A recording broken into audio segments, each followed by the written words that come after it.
কে ওখানে? কে? প্রেত কাহিনী।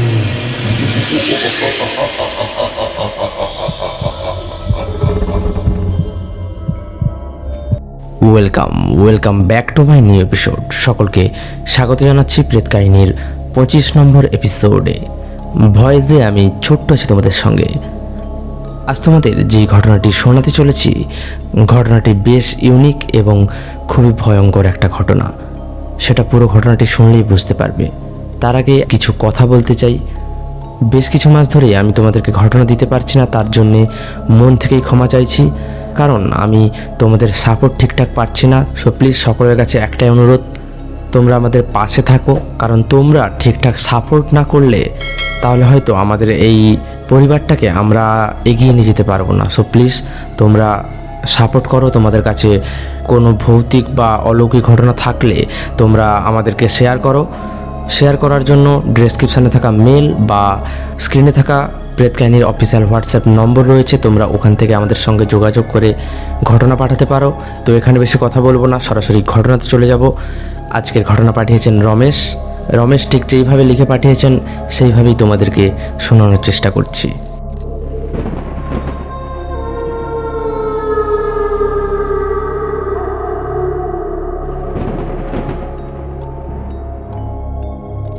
নমস্কার দাদা, আমি রমেশ। আজকে যে ঘটনাটি শোনাতে চলেছি, ঘটনাটি আমার সঙ্গে প্রায় 5 বছর আগে ঘটে যাওয়া। আমি তখন পড়াশোনার জন্য মুর্শিদাবাদের বহরমপুর শহরে একটি মেসে থাকতাম। একদিন কলেজ থেকে ফিরে এসে বিশ্রাম নিচ্ছি, এমন সময় ফোনটা বেজে উঠল। দেখলাম মা ফোন করেছে। ফোনটা ধরে বললাম, হ্যাঁ মা বলো।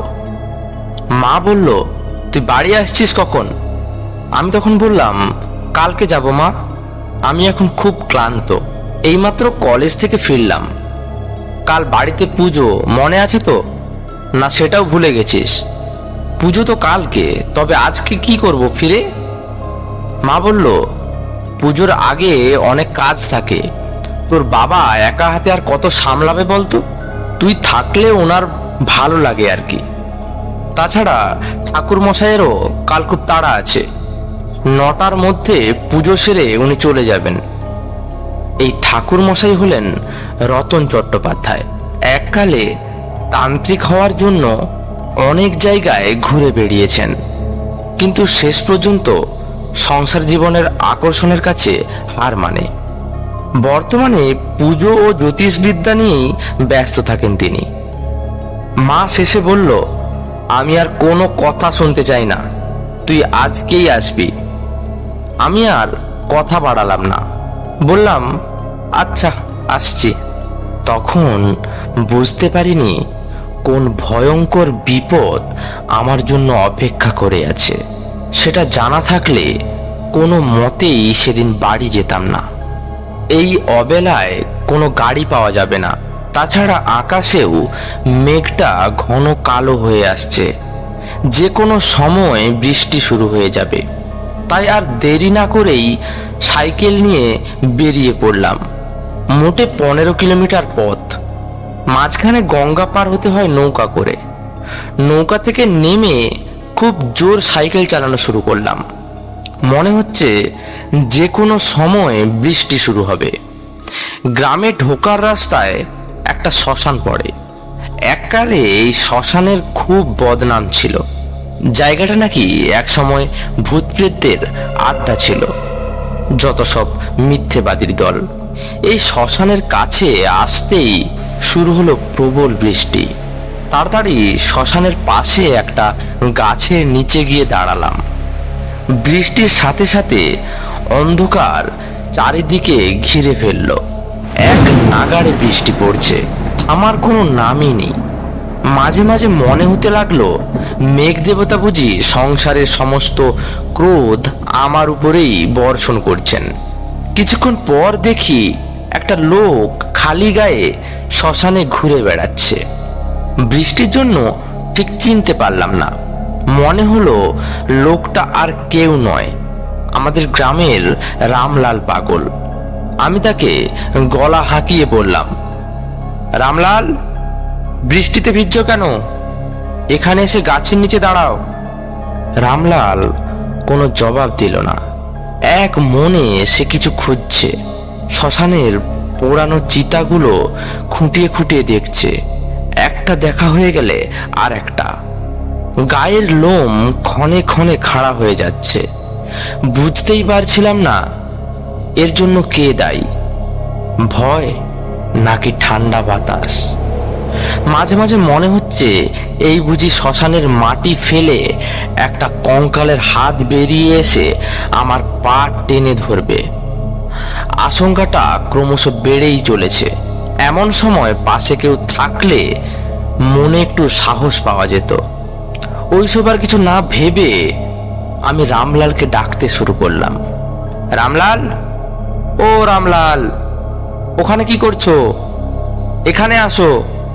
রামলাল আবার নিরুত্তর।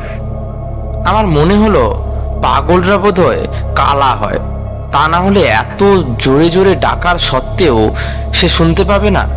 এরপর তার দিকে একটু নজর রাখা শুরু করলাম। দেখলাম রামলাল একটা সদ্য পোড়ানো চিতার পাশে দাঁড়িয়ে গেল। এখনো চিতার মধ্য থেকে ধোঁয়া বের হচ্ছে। সে সেখান থেকে নড়লই না। মনে হচ্ছে যা সে খুঁজছিল তা সে পেয়ে গেছে। রামলাল সেই চিতার পাশে দাঁড়িয়ে আধপোড়া কাঠগুলোকে হাত দিয়ে সরাতে লাগলো। কাণ্ডটা দেখে আমি ভাবলাম, সর্বনাশ, এই দৃশ্য যদি অন্য কেউ দেখে তাহলে তাকে আর আস্ত রাখবে না। পাগল বলে তো আর তাকে ছেড়ে দেবে না। জিনিসটা দেখে আমি আর সেখানে চুপ করে দাঁড়িয়ে থাকতে পারলাম না। রামলাল, থামো বলছি, থামো। এ কি করছো তুমি? বলে ক্রমশ আমি তার দিকে এগিয়ে যেতে লাগলাম। আর তার কাছে গিয়ে তাকে থামানোর জন্য তার পিঠে হাত দিলাম। কিন্তু এ কি, তার শরীর একেবারে বরফের মতো ঠান্ডা। তৎক্ষণাৎ হাত সরিয়ে নিয়ে দুপা পিছিয়ে এলাম। পিঠে হাত দেওয়ার সাথে সাথে রামলাল থেমে গেল এবং মুখ দিয়ে একটা গো গো শব্দ শুরু করলো। প্রথমে খেয়াল করিনি, কিন্তু তার মুখের দিকে তাকিয়ে আমি আঁতকে উঠলাম। দেখলাম লোকটার চোখের জায়গায় দুটো কালো গর্ত এবং সেই গর্তের ভিতরে জ্বলছে দুটো সাদা আলো। আমি পিছু হাঁটতে শুরু করলাম। লোকটাও আমার দিকে এগোতে শুরু করলো। এরপর সোজা দৌড়ানো শুরু করলাম। শরীরের সমস্ত শক্তি দিয়ে দৌড়াচ্ছি আমি। সেও আমার সঙ্গে আমার আশেপাশে দৌড়াচ্ছে। এত কিছুর মধ্যে একটা বিষয় বেশ আশ্চর্য লাগছিল আমার। সে আমার আশেপাশে দৌড়াচ্ছিল, কিন্তু আমাকে স্পর্শ করতে পারছিল না। কোনো এক অজানা শক্তি যেন তাকে আমার থেকে দূরে রাখছিল। এইভাবে কতক্ষণ সে আমাকে তাড়া করছিল তা ঠিক বলতে পারবো না, কিন্তু কিছুক্ষণ পরে শুনতে পাই রাস্তা থেকে কেউ যেন আমাকে ডাকছে, সুরেশ, এই সুরেশ। বৃষ্টির জন্য কোথাও আটকে গেছি নাকি দেখার জন্য হয়তো কেউ আমাকে খুঁজতে বেরিয়েছে। হঠাৎ রাস্তায় দেখি বাবা দাঁড়িয়ে আছেন। আমি এবার ওনার দিকে দৌড়ানো শুরু করলাম, কিন্তু দৌড়ে পালাবো কোথায়? মানুষ হলে তো তাকে ঠেলে ফেলে দৌড়ে যেতাম, কিন্তু সে তো অন্য কিছু ছিল। এবার সে আমার সামনে দাঁড়িয়ে এক বিরাট কালো মূর্তি ধারণ করলো। প্রায় 20 ফুট লম্বা, মানুষ নয়, এক বিরাট আকারের প্রেত, যার চোখে দুটো সাদা আগুনের শিখা জ্বলছে। এরপর আর আমার পক্ষে জ্ঞান ধরে রাখা সম্ভব ছিল না। আমি জ্ঞান হারালাম। জ্ঞান ফিরল পরদিন সকাল 9টায়। ততক্ষণে ঠাকুরমশাই বাড়ির পুজো করে ফেলেছেন। বাড়ির সবাই আমাকে চারপাশে ঘিরে দাঁড়িয়ে আছে। তাদেরকে দেখে বুঝতে পারি কাল জ্ঞান হারানোর পর বাবা আমাকে শ্মশান থেকে বাড়িতে নিয়ে আসে। বাবা জিজ্ঞেস করলেন, কাল তুই শ্মশানে ওভাবে ছুটে বেড়াচ্ছিলি কেন, আর আমাকে দেখে হঠাৎ অজ্ঞানী বা হয়ে গেছিলি কেন? আমি কিছু বলার আগেই মা শাসনের সুরে জিজ্ঞাসা করলেন, সবার আগে তুই বল, শ্মশানে গিয়েছিলি কেন? রতন ঠাকুর তখনও বাড়িতে ছিলেন। তিনি কালী পুজোর প্রসাদের জন্য অপেক্ষা করছিলেন। সবাইকে থামিয়ে রতন ঠাকুর আমাকে বললেন, শোন, এভাবে কিছু বোঝা যাবে না। সুরেশ, এক কাজ কর, কাল ঠিক কি কি হয়েছিল আমায় বলতো। আমি তখন পুরো ঘটনাটা বললাম। সব কথা শুনে মা কান্না শুরু করে দিল। আর সমস্ত ঘটনা শুনে ঠাকুর মশাই বললেন, খুব জোর বেঁচে গেছো সুরেশ। কালকে তুমি এক দুষ্টু প্রেতাত্মার পাল্লায় পড়েছিলে। এক ধরনের প্রেত আছে যারা অনেকটা ডাকিনীর মতো। এরা ব্রহ্মদৈত্য নামে পরিচিত। নির্জন স্থানে কাউকে একা দেখলে তার সামনে মায়ার সৃষ্টি করে, তারপর তাদের ঘাড় মোটকে নিজেদের দলের ওজন বৃদ্ধি করে। তুমি ওই গাছের নিচে দাঁড়ানো মাত্রই সে তার মায়া সৃষ্টি করছিল। কারণ গতকাল রাতে শ্মশানে কাউকেই পোড়ানো হয়নি, সবই তার মায়া ছিল। আমার যতদূর মনে হয়, নির্জন স্থান দেখে সে ওই বট গাছে আস্তানা গেড়েছে। আমি বলে উঠলাম, কিন্তু ঠাকুরমশাই, তার মায়া যদি এতটাই ভয়ানক, তবে সে আমাকে স্পর্শ করতে পারেনি কেন?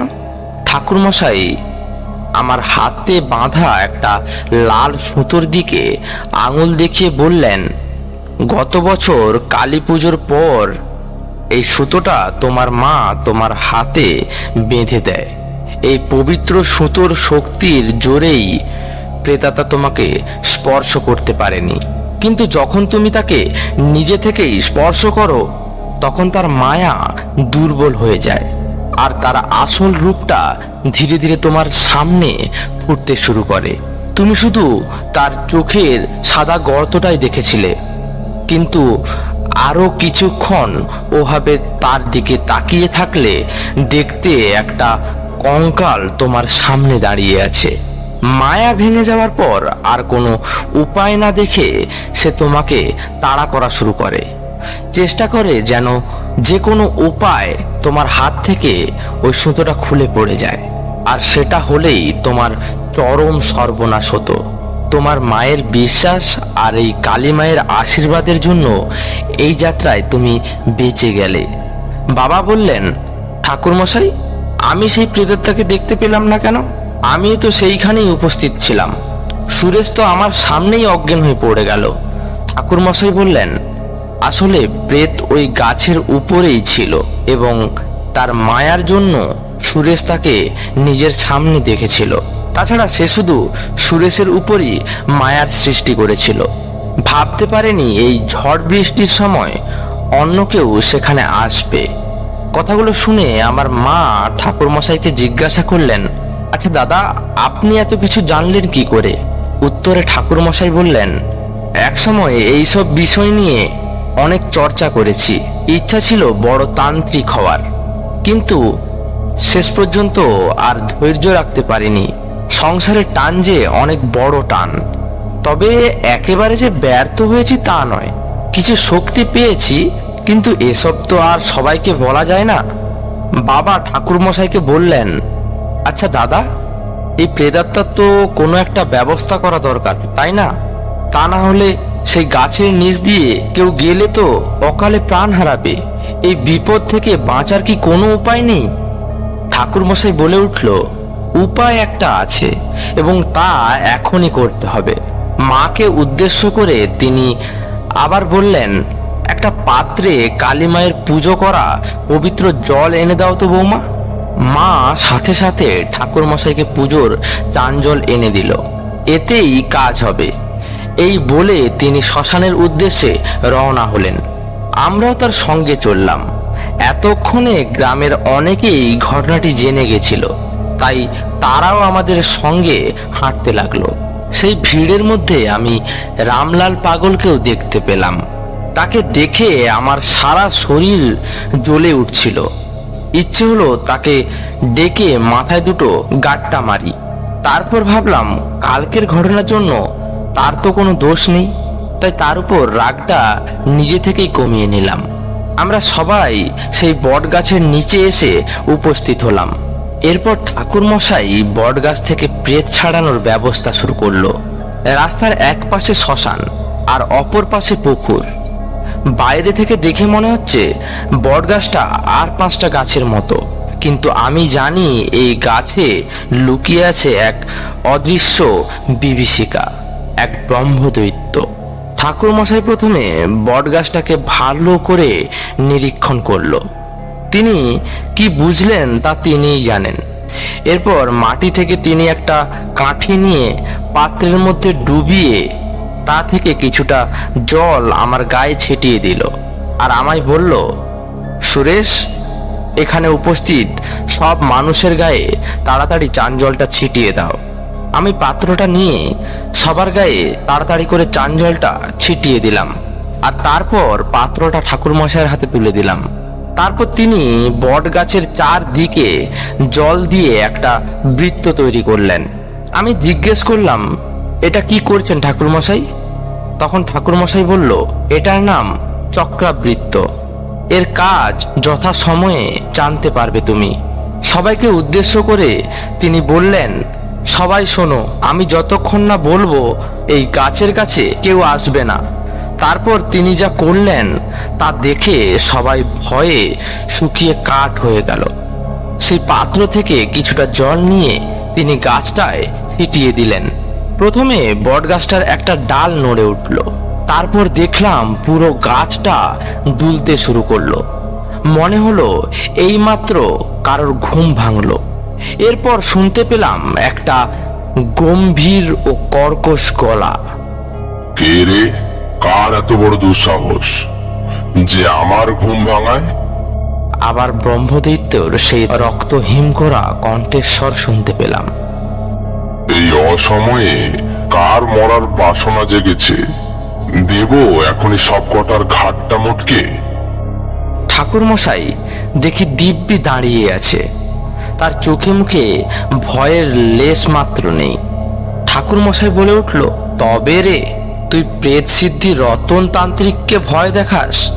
এক সময় তোর মতো হাজার হাজার প্রেতাত্মার মাঝখানে বসে এই শ্মশান ভূমিতে আমি তান্ত্র সাধনা করেছি। দাঁড়া, দেখাচ্ছি মজা।